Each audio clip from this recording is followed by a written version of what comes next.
The Niners coaching right now is second to none.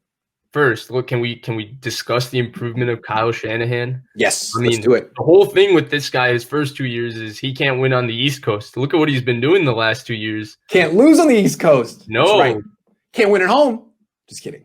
But he can't lose on the East Coast. You're right.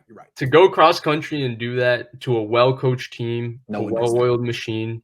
I thought Cam Newton would be a lot better, but he was terrible. Mm-hmm. But, I mean, what both of them did individually was outstanding, how prepared the Niners were, how ready they were to play. And the way Shanahan was able to they did throw a lot of different fronts just from my TV eye in that game. It wasn't like Belichick was just getting totally outcoached. He was trying things. Yes. Those things were just not working. Shanahan had these guys ready to go. I do want to give credit. I think Chronis Grasu at this point after 2 games is a better player than Ben Garland. I really do think. He was a 3rd-round pick.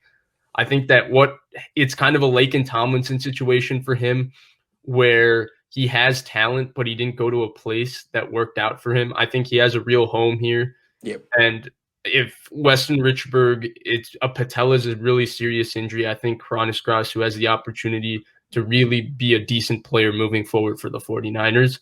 And hold on to that spot probably for the rest of the season. It's not like anything Garland did.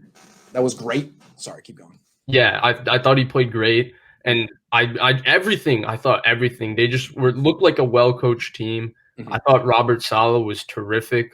I mean, to lose Jimmy Ward and Jaquiski Tart, like, we cannot understate their impact. Like, Moore played really well, and Harris isn't a bad player, but they paid Ward a lot of money this offseason because they believe that Ward is one of the more essential players to their defense, and he is.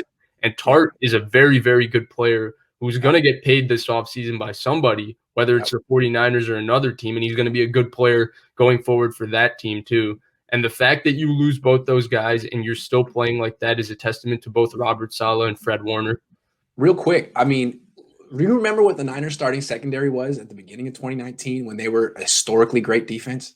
Yeah. Sherman, Witherspoon, Kwan, Jimmy, and Tart. All 5 of those guys were out, and the Niners gave up 6 points. I mean, come on, dude. That's amazing. And the crazy thing is we've been talking corner, secondary, all these things. They've kind of just lucked into this secondary that might be one of the better secondaries in football when Kwan, Tart, and Ward come back. Yep. Like, between those 5 guys, plus you add in more, maybe if Sherman comes back, though I don't think Sherman fits with the way they're running their secondary right now, but he's still Richard Sherman.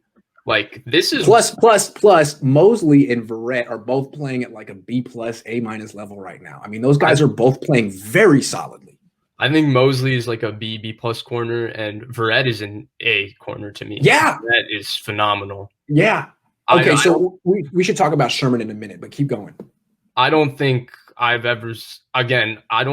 seen this kind of man coverage from a 49ers corner since Carlos Rogers that first year in 2011.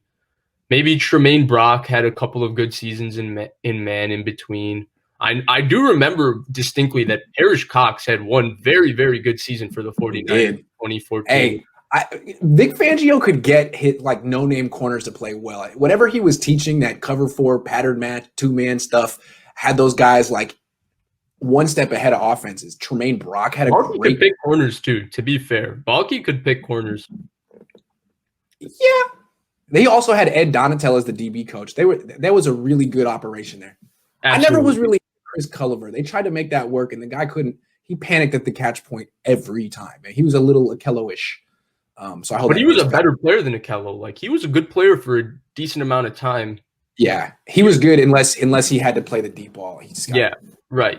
But overall, I'm just really impressed with what Robert Saleh is doing. I think Robert Saleh would be a crime if he's not more sought after to be a head coach next year. He should be a head coach.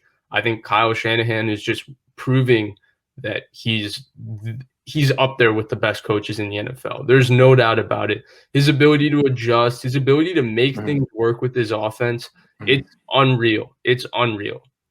My only thing now with Shanahan, my only questions really are, what is he going to do next time he's in the Super Bowl?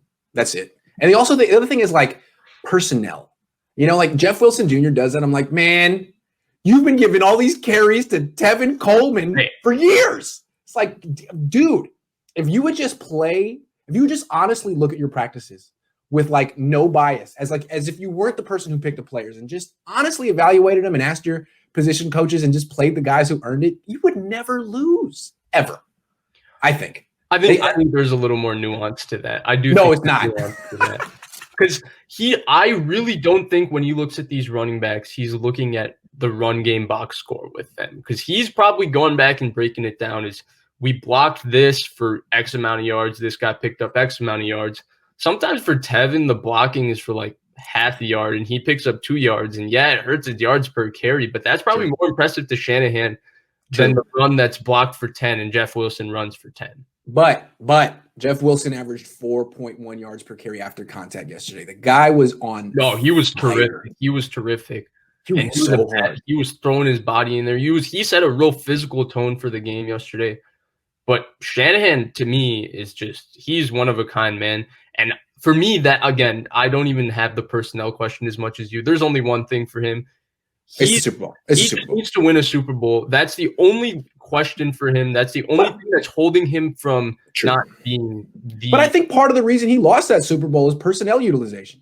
Not getting the ball to Mostert early enough, not getting the ball to Kittle late in the game, things like that. I mean, obviously it's bigger than that, but I think it factors in. Sure.